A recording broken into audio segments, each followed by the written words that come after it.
Bonsoir, j'espère que ça va bien. Aujourd'hui, je vais vous raconter une histoire d'horreur. Une histoire qui a fait peur à tous ceux et celles qui le connaissent déjà. Cela s'intitule Massacre à la bibliothèque.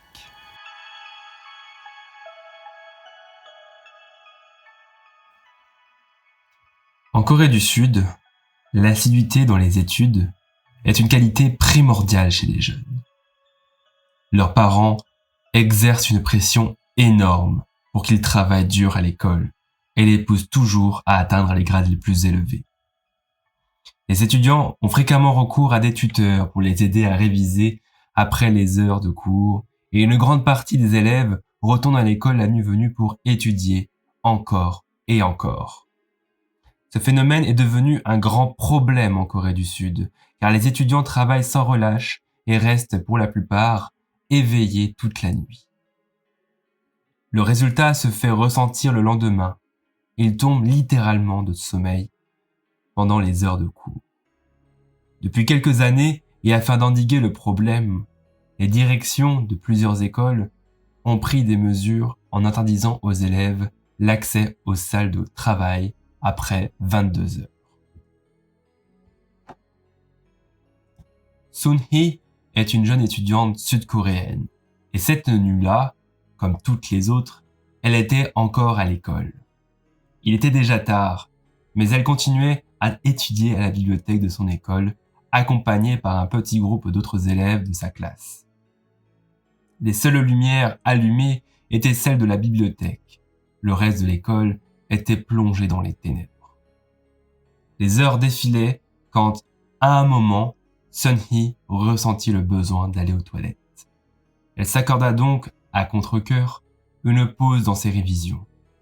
Prévenant ses amis qu'elle en avait que pour quelques minutes, elle sortit de la bibliothèque et emprunta le long couloir plongé dans le noir jusqu'aux toilettes des filles. Dans la bibliothèque, quelques instants passèrent avant que les étudiants qui s'y trouvaient n'entendent un bruit singulier, tel un faible tambourinage qui semblait provenir de la fenêtre. Dirigeant leur regard vers la source de bruit, les étudiants y virent avec effroi une silhouette de femme, pâle et décharnée, qui se tenait debout à l'extérieur. Son visage était collé à la vitre et ses yeux intensément clos. Tous se demandèrent ce qu'une femme pouvait bien faire dehors à une heure pareille de la nuit. Peu après, la mystérieuse femme ouvrit soudainement les yeux et les étudiants en eurent le souffle coupé. Elle n'avait pas d'yeux.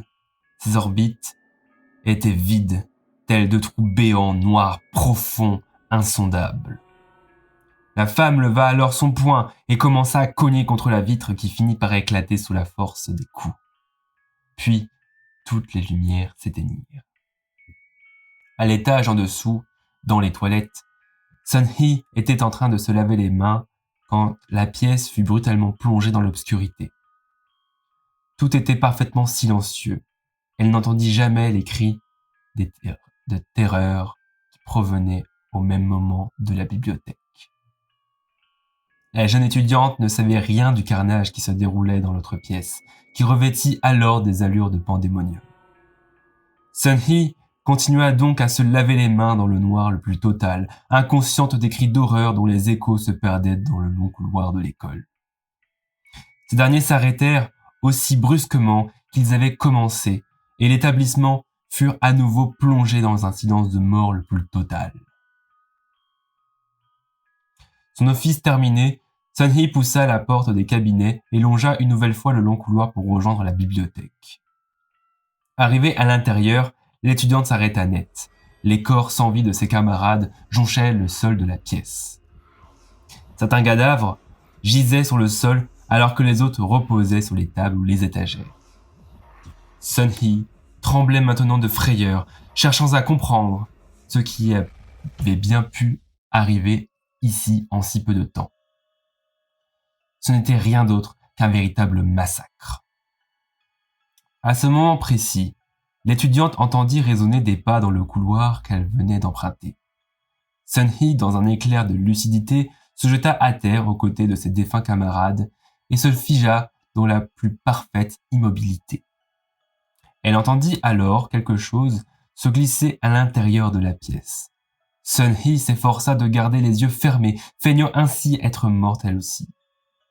Elle entendait maintenant un léger bruissement, comme si quelque chose se déplaçait lentement à travers la bibliothèque.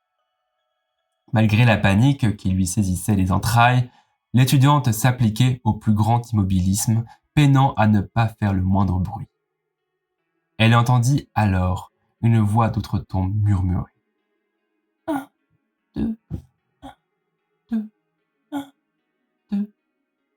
La curiosité prit le dessus sur la peur de Sun-hee et cette dernière entr'ouvrit les yeux avec précaution, juste assez pour pouvoir jeter un œil furtif. Elle vit alors au milieu de la pièce une femme d'une pâleur extrême, dotée d'une aura fantomatique, toute de blanc vêtue. Sun-hee referma immédiatement les yeux, réprimant au passage son envie de hurler. Elle entendait clairement le fantôme ramper dans la pièce, allant de corps en corps et murmurant inlassablement entre deux inspirations. Un, deux, un, deux, un, deux. Sun-hee continuait de fermer ses yeux si fort que des crampes commencèrent à lui faire mal aux muscles de son visage. Elle priait de toutes ses forces en son fort intérieur pour que le fantôme disparaisse au plus vite. Un, deux, un, deux, un, deux. Le fantôme se baladait toujours de corps en corps, se rapprochant inexorablement de Sun-hee. Un, deux, un, deux, un, deux. La distance entre la jeune étudiante encore en vie et le spectre se réduisait comme peau de chagrin. Sun-hee était tétanisé, incapable du moindre mouvement, fût-il involontaire. Un, deux, un, deux, un, deux. Le fantôme était maintenant derrière Sun-hee, qui avait même cessé de respirer. Puis le murmure lancinant s'arrêta brusquement. L'étudiante était toujours immobile, ses oreilles attentives au plus petit bruit qu'elle pouvait entendre, mais seul un lourd silence pesait maintenant dans l'atmosphère.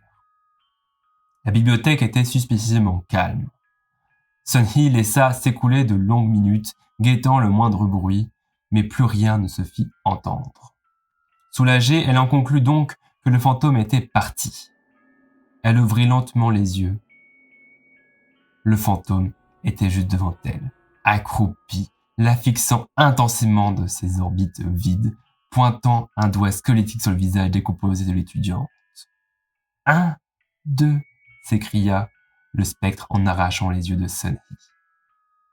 Fin.